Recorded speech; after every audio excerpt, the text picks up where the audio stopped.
భగవద్గీత జ్ఞానకర్మ సన్యాసయోగం అధ్యాయం 4 శ్లోకం 5 శ్లోకం శ్రీ భగవానువాచ బహూని మే వ్యతీతాని జన్మాని తవ చార్జున తాన్యహం వేద సర్వాణి నత్వం వేత్త పరంతప.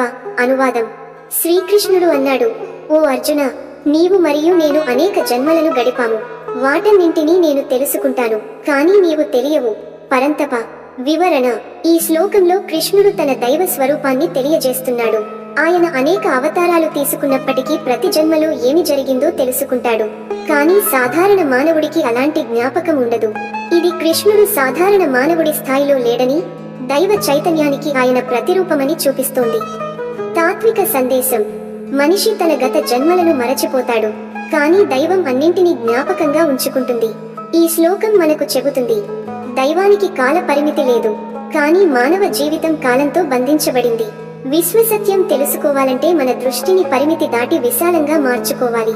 ఉదాహరణ: ఒక చిన్న పిల్లవాడు పాఠశాలలో మొదటి రోజు ఏడుస్తూ వెళ్తాడు, కానీ అతడు గత ఏడాది ప్రాథమిక తరగతుల్లో నేర్చుకున్నదాన్ని గుర్తు పెట్టుకోలేడు.